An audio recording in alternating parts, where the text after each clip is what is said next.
tanda tangan saya begitu, nama saya begitu. Tulisan saya lumayan ya, Vin ya? Iya, Romo. Iya. Nanti orang malah gagal fokus ya, bukannya membahas kitab suci malah ini bahas tulisan saya. Itu tulisan yang sama di Alkitab yang saya, Romo. Yang Rama kirim waktu itu.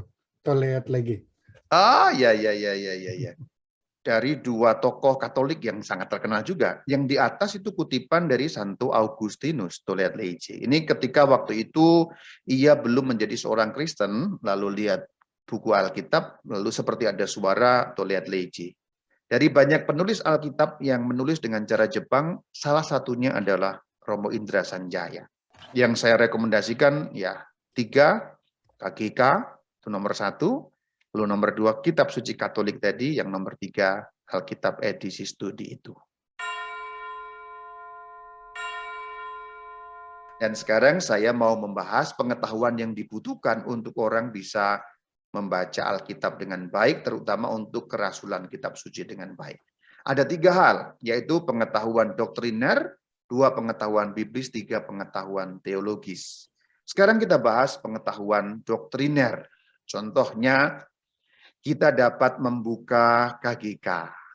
Maka untuk membaca Alkitab, KGK itu Anda perlu. Dokumen Konsili Vatikan kedua, PAG yang tadi sudah kita pelajari, itulah contoh-contoh buku atau kitab yang dapat kita baca untuk memperoleh pengetahuan doktriner.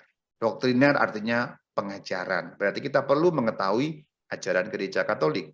Saya taruh katekismus paling atas karena memang itu yang paling dibutuhkan untuk mengetahui ajaran Katolik. Kemudian dokumen Konsili Vatikan kedua, karena konsili itu konsili yang paling dekat dengan kita. Kemudian dalam hal Alkitab berarti penafsiran Alkitab dalam gereja, bagaimana arahannya dan sebagainya. Itu contohnya. Sekarang saya langsung bergerak pada contoh yang lebih real, contoh nyata. Bukunya seperti itu ya. Katekismus itu saya foto sendiri, saya tidak ambil dari internet, jadi itu jari-jari saya sendiri. Mohon maaf kalau nggak terlalu bagus, nggak terlalu lentik, karena memang itu jari-jari saya sendiri. Saya menunjuk gitu supaya kelihatan tuh punya saya sendiri gitu. Nah itu beberapa bagian dari isinya seperti itu. Kalau Anda sulit membeli yang bersifat fisik, yaitu buku, memang harganya nggak terlalu murah juga, Anda bisa akses. Nah, Anda bisa akses dalam bahasa Latin dan terjemahannya. Bahasa Inggris ada di sana, yang paling mungkin terbaca kan bahasa Inggris. Anda bisa buka www.vatikan.va ya, www.vatikan.va. Bukunya antik banget ya Romo ya, betul kan, sudah dari zaman dulu-dulu ya. Gitu ya. Kalau dalam bahasa Indonesia ada ekaristi.org, ada itu juga terjemahan dalam bahasa Indonesia. Dan juga Anda dapat unduh dokumen gerejawi di dokumen KWI. Jadi Anda nanti bisa datang ke sana, yaitu www.dokumenkwi.org ya. www, ya saya baca bahasa Inggris malah susah ya, www kepanjangan www gitu aja lah, bahasa Indonesia malah gampang ya, www.dokumenkwi.org. Nah, Anda bisa ke sana, itu ada dokumen-dokumen gereja yang secara gratis dapat diunduh. Jadi sekarang memang sudah ada banyak situs yang memuat buku-buku itu secara gratis. Saya memang tetap lebih suka wujud fisiknya karena memang lain sekali. Wujud fisik itu selalu aso ya, karena kita manusia itu senang juga menyentuh ya, sentuhan itu berguna. Jadi hal-hal yang masih berwujud fisik itu saya toh lebih suka ya. Membaca Alkitab ya bisa juga lewat online atau lewat laptop, tapi saya kok tetap lebih suka menyentuh fisiknya. Mungkin saya orang kuno ya. Kalau orang-orang teman-teman yang muda mungkin sekarang lewat online, silakan, nggak ada soal juga gitu ya. Yang kedua, pengetahuan Alkitabiah. Nah, pengetahuan ini beberapa dapat ditunjang dengan beberapa buku di sini. Pertama, Kitab Suci Katolik, yang kedua Alkitab edisi studi, yang ketiga buku-buku penunjang lainnya. Saya beri contoh langsung, Kitab Suci Katolik. Nah, ini Alkitab yang saya punya. Tebal sekali Alkitabnya. Bisa lihat tuh tebal sekali. Alkitab yang diterbitkan oleh Bimas, ini isi teksnya sama dengan terbitan LAILBI, persis sama, nggak ada yang berbeda, hanya memang ada tambahan yaitu seperti ini. Ada keterangan pengantar-pengantar dan sebagainya itu ada di sana, kemudian ada footnote, catatan kaki, di situ ada, nah ini setengahnya teks, setengahnya catatan kaki. Ini keterangan-keterangan yang sangat berguna sehingga penjelasan-penjelasan mengenai ayat itu.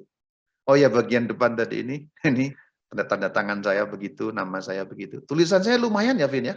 Iya, Rama. Iya. Nanti orang malah gagal fokus ya, bukannya membahas kitab suci malah ini bahas tulisan saya. Itu tulisan yang sama di Alkitab yang saya, Rama. Yang Rama kirim waktu itu. Kita lihat lagi. Ah, ya, ya, ya, ya, ya, ya. Kok malah membahas itu mengelantur gitu ya?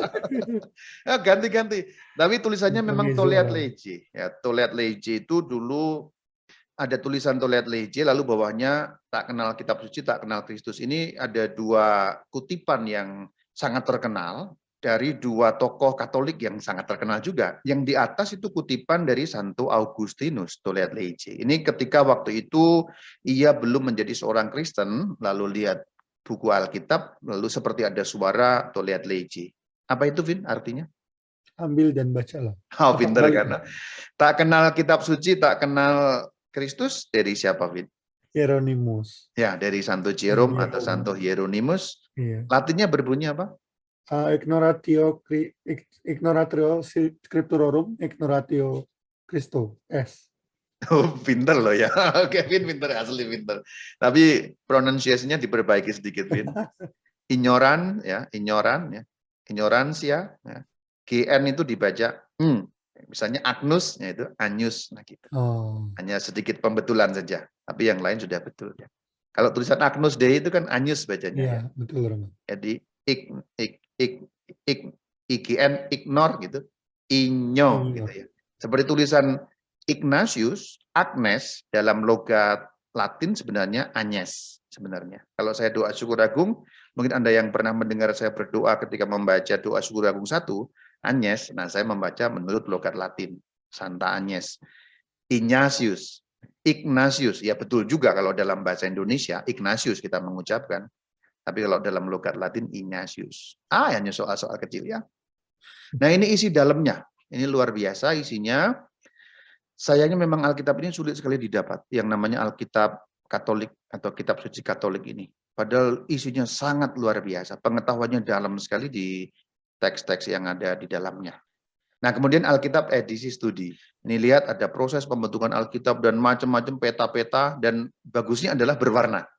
Kalau yang kitab suci Katolik tadi memang garing, ya, hitam semuanya, hitam semuanya. Dan kitab suci Tapi pada kalau umumnya ya, Rama. gimana, Vin? Pada umumnya juga nggak berwarna. Iya betul. Tapi Alkitab edisi studi ini lumayan ini, Warna lumayan biru. bagus ya. Ada biru, ada merah, Iya. sehingga di mata itu menyenangkan. Jadi ada gambar-gambar ini, gambar imam contohnya, lalu ada catatan-catatan kaki yang luar biasa juga. Kalau menurut saya dua jenis ini sangat berguna ya. Kitab suci Katolik meskipun membosankan secara pandangan, sangat dahsyat isinya.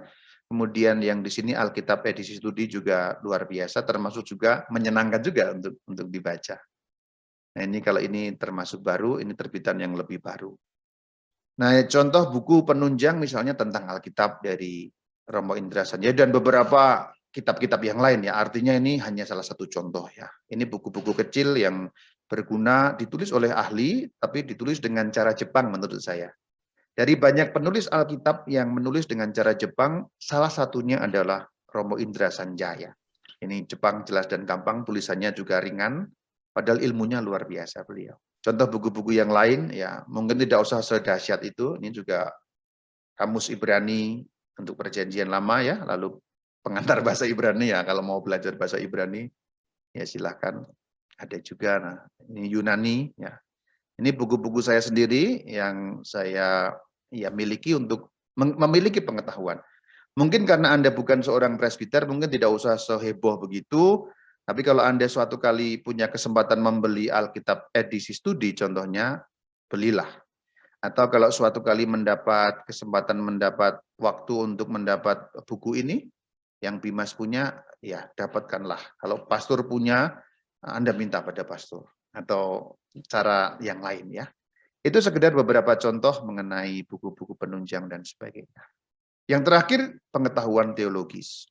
Contohnya ini, Katekismus Kristologi. Di dalamnya dibahas juga bagaimana pengetahuan mengenai Sang Kristus yang juga terkait dengan isi Alkitab. Nah, contoh yang lain, sakramentologi, sehingga sejarahnya bagaimana, wujudnya, strukturnya, dan lain sebagainya, dan lain sebagainya. Itu semua tadi berguna apa sih? Keribetan itu tadi semua ya berguna untuk mengingat ayat ini. Silakan Anda cermati ayat ini. Saya mengingatkan kembali ayat ini bahwa Rasul Paulus yang begitu hebat itu pun pernah tanpa pengetahuan. Dan orang yang tanpa pengetahuan akan membabi buta, sehingga apa yang dibaca mungkin bisa belok, apa yang disimpulkan mungkin bisa tidak sesuai dengan maksud aslinya. Itulah kenapa membaca Alkitab itu gampang-gampang susah. Dan tema kita selesai, saya mau paparkan kenapa kita perlu punya pengetahuan. Lalu contoh-contoh gagal paham seperti apa membaca Alkitab yang belok, dan bagian terakhir contoh-contoh yang praktis dan real, buku-buku apa yang Anda dapat miliki, beberapa yang dapat Anda pelajari supaya memiliki pengetahuan. Itu salah satunya. Yang saya rekomendasikan ya 3 KGK itu nomor 1, lalu nomor 2 Kitab Suci Katolik tadi, yang nomor 3 Alkitab edisi studi itu. Terima kasih. Shalom Alaikum.